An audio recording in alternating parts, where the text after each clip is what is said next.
ಚನ್ನಗಿರಿ ಹೆಣ್ಣು ಜಗದ ಕಣ್ಣು ಎಂಬ ಸಂದೇಶವನ್ನು ಸಾರುತ್ತಾ ಮಹಿಳೆಯರ ಸಬಲೀಕರಣವೇ ದೇಶದ ಪ್ರೀತಿ ಮೂಲ ಎಂಬ ಉದ್ದೇಶದೊಂದಿಗೆ ನಿಸರ್ಗ ಸಂಜೀವಿನಿ ತಾಲೂಕು ಮಟ್ಟದ ಎಂಬಿಕೆ ಮತ್ತು ಸಿಆರ್ಪಿ ಹಾಗೂ ಸಖಿಯರ ಮಹಾ ಒಕ್ಕೂಟದಿಂದ ಅಂತಾರಾಷ್ಟ್ರೀಯ ಮಹಿಳಾ ದಿನಾಚರಣೆಯನ್ನು ಚನ್ನಗಿರಿ ಪಟ್ಟಣದ ವಾಲ್ಮೀಕಿ ಸಮುದಾಯ ಭವನದಲ್ಲಿ ಸೋಮವಾರ ಅದ್ದೂರಿಯಾಗಿ ಆಚರಿಸಲಾಯಿತು. ಕಾರ್ಯಕ್ರಮವನ್ನು ರಾಜ್ಯಾಧ್ಯಕ್ಷರಾದ ರುದ್ರಮ್ಮ ಉದ್ಘಾಟಿಸಿದರು. ಅಧ್ಯಕ್ಷತೆಯನ್ನು ಅಧ್ಯಕ್ಷರಾದ ಎಂ ಉಮಾದೇವಿ ಶೇಖರಪ್ಪ ವಹಿಸಿದ್ದರು. ಆಶಯ ನುಡಿಯನ್ನು ಉಪಾಧ್ಯಕ್ಷರಾದ ರೇಣುಕಾ ಕೃಷ್ಣಮೂರ್ತಿ ಮಂಡಿಸಿದರು. ಪ್ರಾಸ್ತಾವಿಕವಾಗಿ ಎಂಬಿಕೆ ಮಲ್ಲಾಪುರ ಜಿಪಿಎಲ್ಎಫ್ನ ಎಸ್ಕೆ ಕವಿತಾ ಮಾತನಾಡಿದರು. ಮುಖ್ಯ ಅತಿಥಿಯಾಗಿ ಭಾಗವಹಿಸಿದ್ದ ರಾಜ್ಯ ಘಟಕದ ಅಧ್ಯಕ್ಷರಾದ ಎಂಬಿ ರುದ್ರಮ್ಮ ಮಾತನಾಡಿ, ಇಂದಿನ ಮಹಿಳೆ ಎಲ್ಲಾ ಕ್ಷೇತ್ರಗಳಲ್ಲಿ ತನ್ನ ಸಾಮರ್ಥ್ಯವನ್ನ ತೋರಿಸುತ್ತಿದ್ದು ದೇಶದ ಅಭಿವೃದ್ಧಿಯಲ್ಲಿ ಮಹತ್ವದ ಪಾತ್ರ ವಹಿಸಿದ್ದಾರೆ. ಮಹಿಳೆಯರು ಆತ್ಮಸ್ಥೈರ್ಯ ಮತ್ತು ಧೈರ್ಯವನ್ನ ಬೆಳೆಸಿಕೊಂಡು ಯಾವುದೇ ಸವಾಲನ್ನ ಎದುರಿಸುವ ಶಕ್ತಿ ಹೊಂದಿದ್ದಾರೆ ಎಂದರು.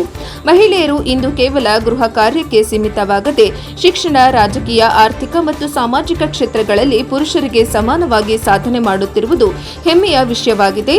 ಸ್ವಸಹಾಯ ಸಂಘಗಳ ಮೂಲಕ ಮಹಿಳೆಯರು ಸ್ವಾವಲಂಬಿಗಳಾಗಿ ಆರ್ಥಿಕವಾಗಿ ಸಬಲರಾಗುತ್ತಿದ್ದಾರೆ ಎಂದು ಅವರು ತಿಳಿಸಿದರು.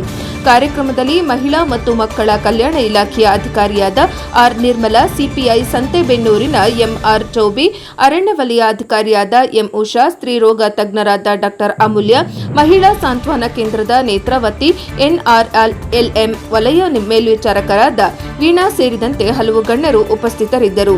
ತಾಲೂಕಿನ 61 ಗ್ರಾಮ ಪಂಚಾಯಿತಿ ಮಟ್ಟದ ಒಕ್ಕೂಟಗಳ ಎಂಬಿಕೆ, ಸಿಆರ್ಪಿ, ಕೃಷಿ ಸಖಿ, ಪಶು ಸಖಿ, ಬಿಸಿ ಸಖಿ, ಎಫ್ಎಲ್ಸಿಆರ್ಪಿ, ಕೃಷಿ ಉದ್ಯೋಗ ಸಖಿ, ವನ ಸಖಿ, ಮತ್ಸ್ಯ ಸಖಿ ಹಾಗೂ ಘನ ತ್ಯಾಜ್ಯ ವಿಲೇವಾರಿ ಸಿಬ್ಬಂದಿಗಳು ಭಾಗವಹಿಸಿ ಕಾರ್ಯಕ್ರಮಕ್ಕೆ ಮೆರುಗು ತಂದರು.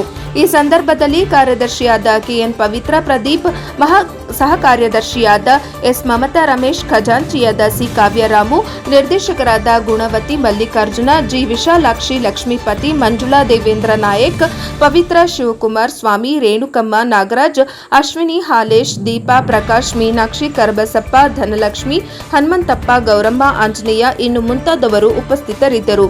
ಕಾರ್ಯಕ್ರಮವು ಮಹಿಳಾ ಸಬಲೀಕರಣದ ಮಹತ್ವವನ್ನು ಬಿಂಬಿಸುವ ಮೂಲಕ ಅರ್ಥಪೂರ್ಣವಾಗಿ ನೆರವೇರಿತು. ವರದಿ ದೇವರಾಜ್ ಕೆ ನಲ್ಲಿಹಂಕಲು, ಎನ್ಕೆಎಸ್ ಟಿವಿ 4 ದಾವಣಗೆರೆ.